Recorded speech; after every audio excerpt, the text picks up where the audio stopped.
শুভ সকাল বন্ধুরা, তোমরা সবাই কেমন আছো? আশা করছি ভালো আছো। আমিও ভালো আছি। আমি প্রিয়া, আমার নতুন আরও একটি ব্লগে তোমাদের সবাইকে অনেক অনেক স্বাগত। তো দেখো বন্ধুরা, আমি সকাল সকাল ঘুম থেকে উঠে পড়েছি। যা আমার নিত্যদিনের কাজেও হাতও লাগিয়ে দিয়েছি। আর আজকের ব্লগটা আমি এখান থেকেই শুরু করছি। কালকে রাতের খাওয়ার বাসনগুলো ছিল, ওইগুলো বাইরে বার করে ওখানটা একটু মুছে নিলাম। এবার যেহেতু এঁটো বাসন, ওখানটা মুছে নিয়ে এবার ঘরটা ঝাড় দিয়ে একবারে আজকে মুছে নেবো।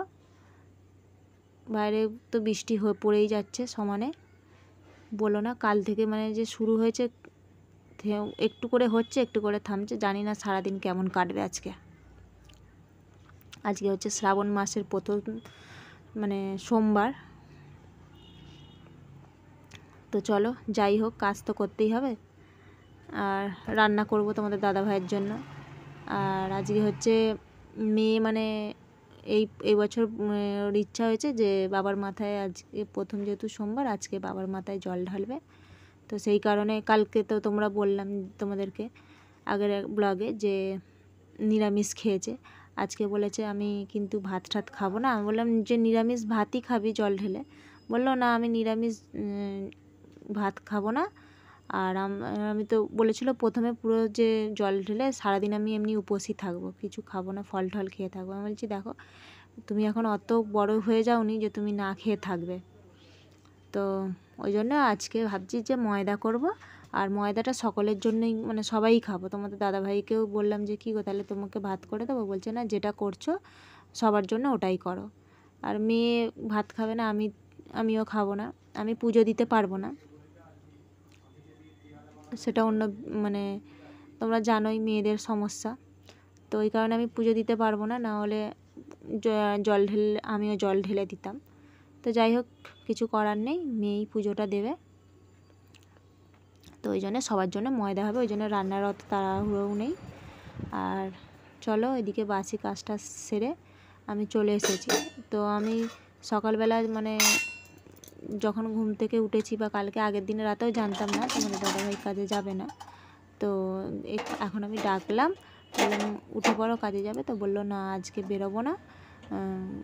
আর একজন যে কাজ করে তার হাতের কাজটা শেষ হলে তবে তোমাদের দাদাভাই কাজটা করতে পারবে। তো উনি আজকে আসেননি, তো ওনার জন্য ওই জন্য আজকে কাজ হবে না। তো যাই হোক, কাজ নাই হোক যাই হোক, রান্না তো করতে হবে।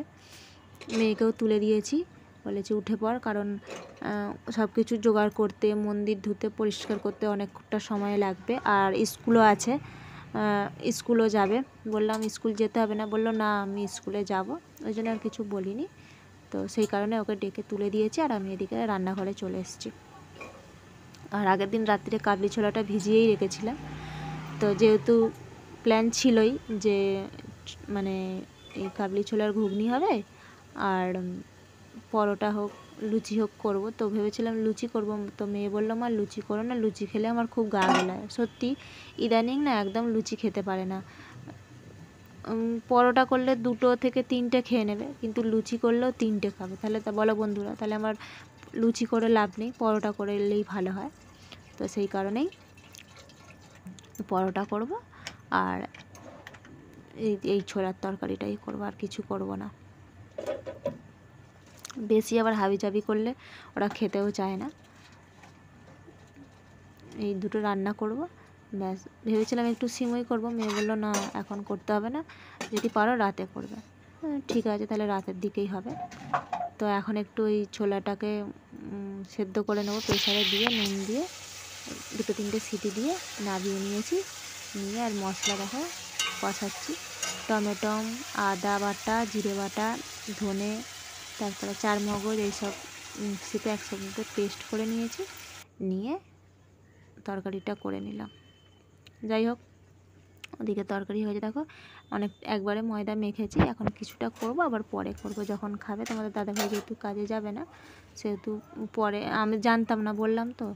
তো তাও কিছুটা করছি, মেয়ে স্কুলে টিফিনে নিয়ে যাবে, এখন খাবে, তোমাদের দাদাভাইকেও টিফিন দেবো, ওই কারণে করে নিচ্ছি। না আবার ওদিকে তো কাজ আছে, যেমন কিছুটা এখন করে নিই, আবার দুপুরে যখন খাবে তখন আবার দুপুরেরটা করব। মেয়ে গেছে, তুলে দিয়েছি, মেয়ে স্নান করতে গেছে। এসে আবার দুধ সুদ আনতে যাবে, এনে তারপরে পুজো করতে বসবে। ফুলের মালা ঠালা কালকে রাত্রিরেই কিনে এনে রেখেছিল। ওই ফুলের মালাটা ভাবছে যদি এখানে না পাই রোডে যেতে হবে, বা সকালবেলা জানতো না যে তোমাদের দাদাভাই কাজে যাবে না, তাহলে ও হয়তো যেত না, সকালবেলা ওর বাবাই এনে দিত। সকালবেলা না আমার যাওয়ার তো টাইম হয় না, আর ওই স্কুলে যাবে তারা, ওই জন্যই আগের দিন রাত্রিরে ফুলের মালা ঠালা সব কিনে নিয়ে এসে রেখেছিল। তো বন্ধুরা দেখো এখানে চান ঠান করে মেয়ে চলে এসছে পুজো দিতে। যেটা বলতে বলেছেন ওটা বলবি।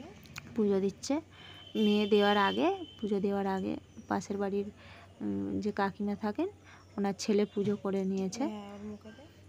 তো শ্রাবণ মাসের সোমবারে অনেকেই বাবার মাথায় জল ঢালেন, আর বাবা যেহেতু দূরে কোথাও যেতে হবে না, বাবা যেহেতু বাড়িতেই আছেন, তাহলে তো কোনো কথাই নেই। ওই জন্য মেয়েকে বললাম, যেহেতু দূরে কোথাও যেতে হবে না, ওই জন্য মেয়েকে বললাম ঠিক আছে তুমি করো।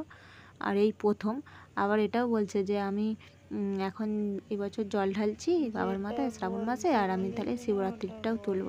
কিন্তু বন্ধুরা বলো শিবরাত্রির তোলাটা কি মানে এখন উচিত? আমি তুলে দিতে চাইছি না, কারণ দেখো এই যে শ্রাবণ মাসের জলটা ওই যে সকালবেলা বাড়িতে আছে, স্নান টান করে বাবার মাথায় জলটা ঢেলে দিতে পারলো, দিয়ে জল ঠল খেতে পারবে। কিন্তু শিবরাত্রির যেটা সেটা নিয়ম মেনে চলতে হবে, কখন তোমার চতুর্দশী পড়বে তারপরে সেই হিসাবে জল ঢালতে হবে।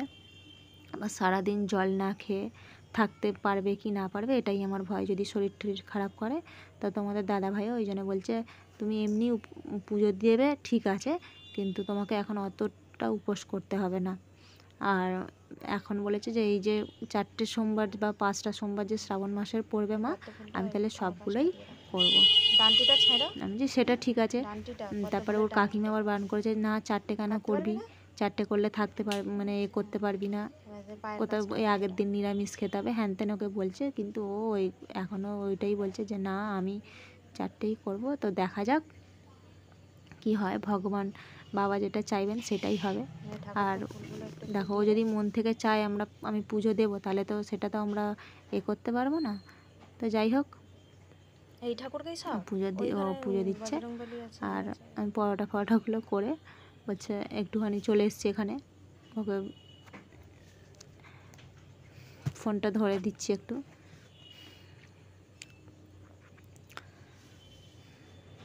তো ওকে একটু বলে বলে দিচ্ছি, ওর তো এই প্রথমবার একটু হচ্ছে। আগেই বলছিল মা মালাটা কি আগে পরাবো, আমি বললাম না মালাটা আগে না, আগে জল দাও, দুধ গঙ্গা জল আগে দিতে হয়, তারপরে ওইসব বলে বলে দিচ্ছি। আর ও আস্তে আস্তে করছে, আর ও না খুব স্লো। আমি ওকে তাই জন্য বলছি যে মানো একটু তাড়াতাড়ি কর, তাতেই ও রেগে যাচ্ছে, বলছে হ্যাঁ তুমি যাও তোমাকে ধরতে হবে না। আর কেন বলো তো এদিকটা না মাঝে মাঝে বৃষ্টিও পড়ছে, আর ও ভিজছে, ওই জন্য ওকে বলছি তাড়াতাড়ি কর। তো ও বলছে একটুখানি ভিজলে কিছু হবে না, বলছি বলে ওই জন্য বলছি তুমি চলে যাও, তোমাকে তাহলে করতে হবে না, তুমি যাও ঘরে চলে যাও। আমি বলছি আমি তো আমার জন্য বলছি না, তোর জন্যও বলছি, যে ভিজে তো যাচ্ছি ওই কারণে। তো চলো আস্তে আস্তে বাবার মাথায় জল ঢেলে বাবাকে ফুল বেলপাতা দিয়ে সাজানো হয়ে গেছে, মালা পরিয়ে দিয়ে আবার শুধু খাবারটা দিলে মানে বাবাকে খেতেটা দিলেই পুজো দেওয়া কমপ্লিট হয়ে যাবে। তারপরে ঘরের ঠাকুরকেও দিয়ে আগে ঘরের ঠাকুরকে পুজো দিয়ে এসে তারপরে এখানে এসেছে। একটা সাইড থালার দিকে সরিয়ে ঘরেও আমার একটা ছোট্ট শিব ঠাকুর আছে, তোমরা দেখেছো আমি রোজ দিনই পুজো করার সময় বাবার মাথায় জল ঢালি। তো চলো এখানে মেয়ের পুজো দেওয়া কমপ্লিট হয়ে গেল, আর এসে ওকে জল ঠল দিয়ে তারপরে চা করলাম, যে তোমাদের দাদাভাই আমি মেয়ে তিনজনে। আর চাটা খাওয়া হয়ে গেছে, এখন অনেকটা বাজে, মেয়ে স্কুলে যাবে ওই জন্য ওকে খেতে দিয়ে দিলাম মেয়েকে, আর তোমাদের দাদাভাই আমিও নিয়েছিলাম। খেয়ে দিয়ে এই যে মেয়ে চলে যাচ্ছে স্কুলে, রেডিও হয়ে নিয়েছে। দেখো এখন একটু আকাশটা মানে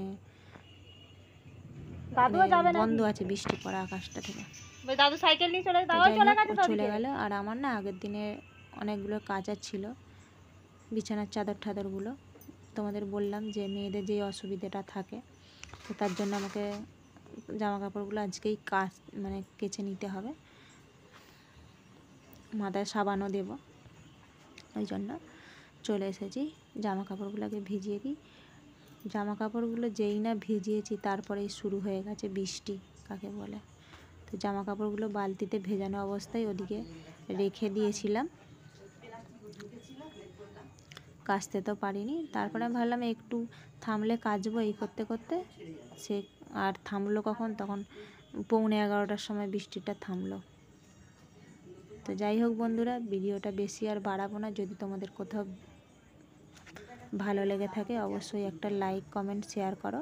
আর যে যেখান থেকে তোমরা ভিডিওটা দেখছো তোমরা সকলে ভালো থেকো, সুস্থ থেকো। আর এই যে দেখো সব পড়ে রয়েছে, কখন কাজ করে উঠতে পারবো জানি না। তো আজকের মতন ভিডিওটা এখানেই শেষ করলাম, টাটা।